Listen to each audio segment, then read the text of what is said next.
கரூர் நேரடியாக செல்லாதது குறித்து பல்வேறு விமர்சனங்கள் இருந்தது. நேற்று தலைவர் சந்திச்சிருக்காங்க.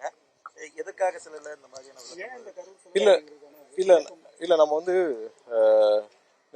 எல்லா கட்டத்திலையும் நீங்க பார்த்திருப்பீங்க. ஒவ்வொரு இடத்துலையும் எங்களுக்கான என்னென்ன தடைகள் என்னென்ன பிரச்சனைகள் இருக்குன்னு நீங்க எல்லாருக்கும் தெரியும்.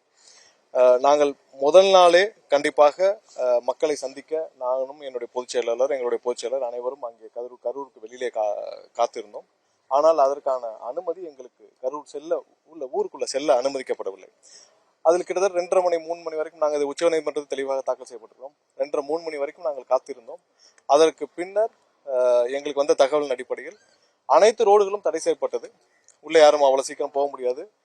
எந்த கொடி கட்டிய வண்டி, அதாவது தமிழக வெற்றிக் கழகம் கொடி கட்டிய எந்த வண்டியும் வாகனமும் காவல்துறை உள்ளே அனுமதிக்கவில்லை. அனைத்து நிர்வாகிகளும் தாக்கப்பட்டார்கள். அனைவரும் தாக்கப்பட்டு வெளியேற்றப்பட்டார்கள். அதான் ஆக்சுவலா சொல்லணும்னா அனைத்து நிர்வாகிகளையும் அங்கிருந்த நிர்வாகிகள் அனைவரும் தாக்கப்பட்டு வெளியேற்றப்பட்டார்கள். அதற்கு பின்னால் கிட்டத்தட்ட 2:30 மணி அளவுல எங்களுக்கு வந்து முதல்வர் எல்லாரும், நீங்க அந்த நிகழ்வு எல்லாம் நீங்க பாத்திருப்பீங்க. நடந்த நாடகங்கள் எல்லாம் நீங்க பாத்திருப்பீங்க. ஒவ்வொரு நாடகத்தையும் பாத்திருப்பீங்க, ஒவ்வொரு இடத்தையும் பாத்திருப்பீங்க. எத்தனை அமைச்சர்கள் வந்து உடனே நாடகம் நடத்துகிறார்கள். எங்களுக்கு அந்த இடத்துல வந்து உள்ள போறதுக்கான அனுமதியும் வழங்கப்படவில்லை. அதற்கு பின்னர் தான் போஸ்ட்மார்ட்டம் உடனே கம்ப்ளீட் பண்ணிட்டாங்க அப்படின்னு தகவல் வந்தவுடன் கண்டிப்பாக இது அடுத்த கட்டமாக எங்களுக்கு இங்கே எந்த இடத்திலும் நீதி கிடைக்காது. ஏன்னால் எங்களுடைய முதல் குற்றச்சாட்டு காவல்துறை மீது.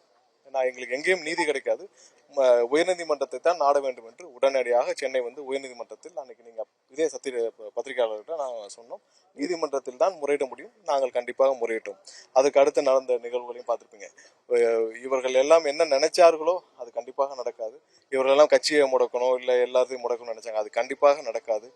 மக்கள் கண்டிப்பாக எங்களுடைய தலைவர் மீது முழு நம்பிக்கை வைத்திருக்கிறார்கள், 100% நம்பிக்கை வைத்திருக்கிறார்கள். இந்த மொத்த இன்சிடென்ட் எப்படி நடந்ததுன்னு மக்கள் அனைவருக்கும் தெரியும். இதுல ஒன்றும் நாங்கள் சொல்றதுக்கு ஒன்றும் இல்லை. எங்களுக்கான ஒரே துக்கம் 41 பேர் எங்களுடைய சொந்தங்கள், எங்களுடைய உறவுகள், எங்களுடைய சகோதரர்கள், எங்களுடைய சகோதரிகள், குழந்தைகள் பலியானது மட்டும்தான் மிகப்பெரிய துக்கம். அது கண்டிப்பாக எந்த காலகட்டத்திலும் அதை மீள முடியாத துக்கம். மற்றபடி இதுல யாருக்கும் எந்த நெருக்கடியும் கிடையாது. யாரும் எங்களை நெருக்கடியும் கொடுக்க முடியாது. அதற்கெல்லாம் பயந்து யாரும் இங்க இல்லை. ஒரே ஒரு விஷயம், இந்த 41 பேருடைய மரணம் மட்டும்தான் எங்களை கடுமையாக பாதிக்குது. மற்றபடி இதுல எந்த விஷயத்திலையும் எந்த இடத்திலையும் எந்த ஒரு நொடியிலும் யாருக்கும் இந்த தொய்வும் இல்லை. நாங்கள் கண்டிப்பாக இதை விட பெரிய நெருக்கடியெல்லாம் எதிர்கொள்ள நம்ம மனதிடத்துல தான் இருக்கோம். ஆனா ஒண்ணு இந்த 41 பேரோட உயிரிழப்பு மட்டும்தான் எங்களுக்கு. அது காத்திருந்து அனுமதி கிடைக்கலன்னு சொல்றீங்க. உங்களுடைய வாகனத்தை போலீசார் தடுத்து உங்களை அனுமதிக்கலையா, இல்ல நீங்க போலீஸ் கிட்ட பெர்மிஷன் கேட்டீங்களா போறதுக்கு? இல்ல அது நான் உச்சநீதிமன்றத்துல சொல்லியிருக்கோம். நான் என்னன்னா இதோட இந்த கரூர் சம்பந்தப்பட்ட நீங்க எதுவும் இதுக்கு மேலேயே நம்ம பேச வேண்டாம். ஏன்னா நிறைய விஷயங்கள் நாங்கள் கண்டிப்பாக இதை தொடர்ந்து சிபிஐ இடத்துல எங்கள்கிட்ட என்னென்ன ஆதாரங்கள் இருக்கிறத கொடுப்போம், எல்லாமே கொடுப்போம். நேற்று வந்தவர்கள் நிறைய பேர் பேசியிருக்காங்க. அந்த வீடியோ நிறைய பத்திரிகைகள் எடுத்து போட்டிருக்கீங்க. என்ன நடந்ததுன்ற உண்மை எல்லாருக்கும் தெரியப்பட வேண்டதான் எங்களுடைய விருப்பம். இதுல எந்த விதத்திலும் எந்த தொய்வும் எந்த இடத்துலயும் இல்ல. ஒண்ணு அந்த 41 பேர் உயிரிழந்தது மட்டும்தான், எந்த இதுவும் கிடையாது. அடுத்த கட்டத்திற்கு நாங்கள் நோக்கி பிளே ஸ்டோர் மற்றும் ஆப் ஸ்டோரில் இருந்து பாலிமர் செயலியை QR கோடு மூலம் பதிவிறக்கம் செய்யுங்கள். செய்திகளை உடனுக்குடன் பெறுங்கள்.